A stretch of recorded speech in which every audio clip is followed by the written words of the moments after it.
War has been had between nations of people since the dawn of man, and violence has been a solution to dispute since the time of the dinosaurs. Even today, war is ever present, and it is highly unlikely that it ever won't be. All of you have heard of and might know a bit about the two world wars, which collectively lasted just over 10 years and together took an estimated 96 million lives between 1914 and 1945. As you listen, I want you to imagine that you have never heard of the two world wars, and in your whole life you never thought something so atrocious could be done or suffered through by men. It might give you a new perspective to think of it that way. To some people, the beginning of the First World War sounds very complicated and unrelated to everything that happens thereafter. I find that it only gets confusing if you fail to realize that the United States had nothing to do with anything for the first few years due to a concept called isolationism, which meant that the two world hemispheres, East and West, were unallowed to intervene with one another's conflicts. So what kicked off World War I, or the Great War as it was known then, was the assassination of Archduke Franz Ferdinand, the heir to the throne of Austria-Hungary, and his wife Sophie. The assassin was 19-year-old Gavrilo Princip, a member of the Serbian Black Hand. He shot both the Archduke and Duchess in their car with a Browning pistol. The Black Hand was a nationalist Serbian secret society that detested the imperialistic ventures of Germany's beyond its borders, and that used terrorist methods to promote the liberation of Serbs outside of Serbia from Habsburg or Ottoman rule, according to the Encyclopedia Britannica. After the assassination, the Austro-Hungarians were outraged and declared war against Serbia. Germany tried to convince Russia not to interfere with the Austro-Serbian War in an attempt to localize the war.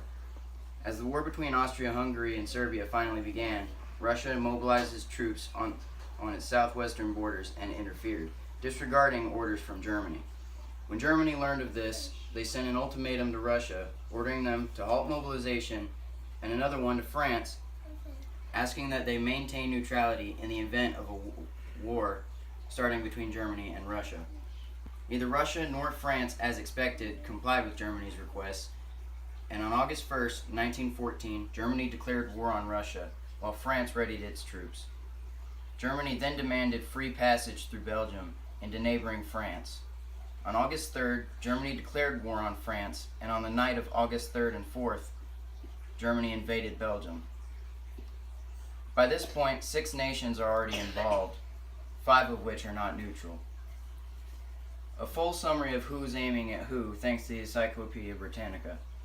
Austria-Hungary declared war against Russia on August 5th, Serbia against Germany on August 6th, Montenegro against Austria-Hungary on August 7th and against Germany on August 12th, France and Great Britain against Austria-Hungary on August 10th and on August 12th respectively, Japan against Germany on August 23rd, Austria-Hungary against Japan on August 25th, and against Belgium on August 28th. Soon thereafter, Italy jumped into the fray against the Allied powers of France, Britain, and Russia. Now 9 European nations and 1 Asian nation are out for each other, and what caused Japan to jump in anyway? Well, Japan, at this time, was trying to increase its influence in the Pacific and throughout China.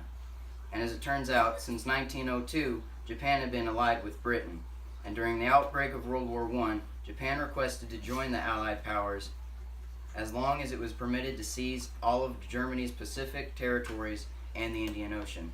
Japan became very instrumental in the Allied naval victories of World War I, mostly orchestrating offensives on the east coast of Russia. Until April 6, 1917, about 3 years after the start of the war, the United States stood by a policy of no interference with any events unfolding on the other side of the globe, at least from a liberal definition of the word no. In all actuality, the United States had been sending money and supplies to Great Britain for some time. This made a claim of total neutrality technically a lie, although it is true that the United States sent no troop to aid in the war effort until 1917. There were 3 things that caused the United States to finally get personally involved, the first being Germany's overzealous and unrestricted use of their U-boats or submarines, in which they ignored who or what was considered an acceptable target, sinking merchant ships rather than Allied warships more times than not, and eventually causing the deaths of 1,201 men, women, and children, 128 of them American, aboard the merchant ship Lusitania, making that the second cause for action. The third was a telegram that Germany sent to the U.S.'s neighboring country, Mexico, detailing terms under which Mexico would agree to invade the United States and make Germany's eventual attack much less of a task. This telegram, known as the Zimmerman Note, was intercepted by the U.S. before it could ever reach Mexico, and it expectedly infuriated the people when they found out. Shortly thereafter, the United States issued a declaration of war on Germany and mobilized more than 2 million of its troops on April 6, 1917, needing to utilize the draft for one out of 3 times in U.S. history. The U.S. troops fell under the command of the British General John J. Pershing and were distributed throughout Britain and France as needed. Warfare was done in a very unconventional way during World War I, with the rational fear of new technologies such as the machine gun, the diesel-fueled flamethrower, or the fragmentation grenade threatening the lives of soldiers now more than ever. It seemed that the best way to fight was to hide and attack. Trench warfare, though seeming the best thing to do, was a bad idea, as being in trenches invited disease and years-long standstill affronts in which only mere inches of land were gained over months or years of fighting. One disease that soldiers could contract was referred to as trench foot, where one's foot became rancid and rotten with necrotic flesh as the result of infection of blisters, rat diseases in the rainwater, and simple poor sanitation practices. Being in a mud ditch really left the men's feet most vulnerable to their environment.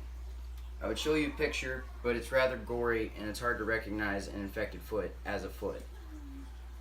The expanse of land between opposing sides' trenches was referred to as the no man's land, a fitting name as no man could survive for much longer than 1 second once he stepped onto that land.